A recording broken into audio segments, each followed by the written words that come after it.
virtual cyclists. This is Chris Schwenker from the ZOMbeez. I don't know how many people actually watch these videos, but if you do, then it might have been something that you noticed that I didn't produce one last week. And the reason why is because I was so sick that I couldn't talk. I was really suffering. I can't remember the last time I was as sick as I was for a lot of days last week. I'm just barely coming out of it now. And the reason why I mention it is not because I want you to be sympathetic, but I know that there are a lot of people who are much worse off than I am. But it did put me in a position where I had to be a patient and kind of take my own advice. And I don't think it's a coincidence that the article that I wrote entitled "When is it safe to return to cycling after COVID?" Isn't one of our most widely read articles. It gets gets quite a few views every day. And I know that's something that affects people. And, when I was put in the position where I had to kind of juggle my cycling and the thought of losing fitness and all these other things that endurance athletes kind of have to struggle with, it put things into a different perspective. It's easy when you're on the one side trying to tell people what to do, but it's much more difficult when you're the one that has to take the advice. But I think I did an okay job of it. I'm feeling okay and tested the legs a little bit and been feeling not so bad.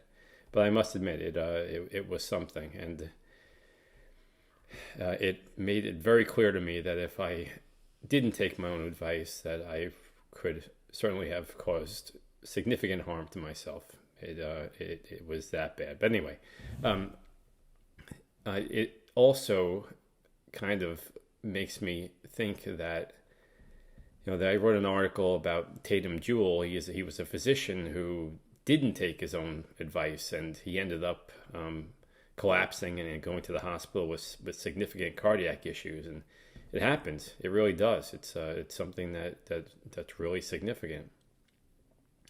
And I have a big bike ride coming up.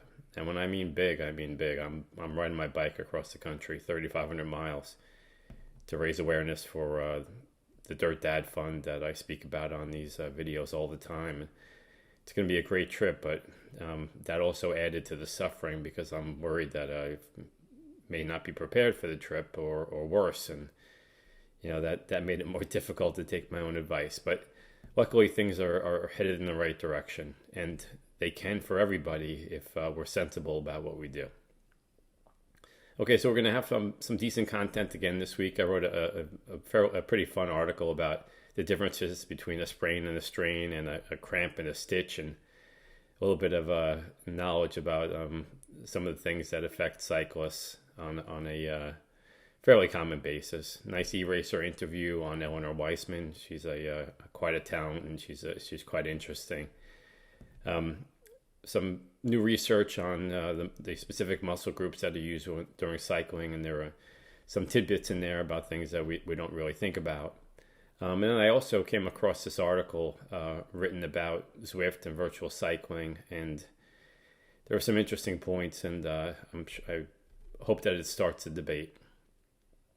Also, during that period of time that I was on the shelf, we did release another podcast, and it was a panel discussion with Cy Bradley, who's from the Cy Bradley YouTube channel. It does the recons, and David Owens, who is the editor of Titanium Geek, and we had a panel discussion concerning the RGT Wahoo merger and how it will affect virtual cycling in the community. And it was quite interesting. A lot of points that were discussed, and a lot of interesting things.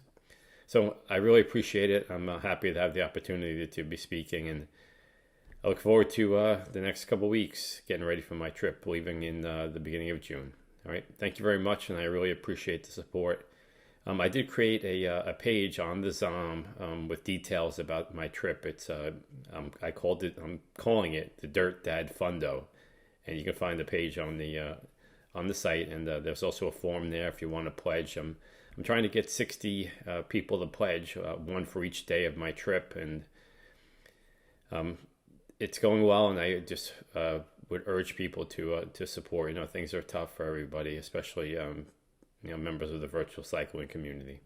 Thank you very much, and happy Mother's Day to all the mothers out there.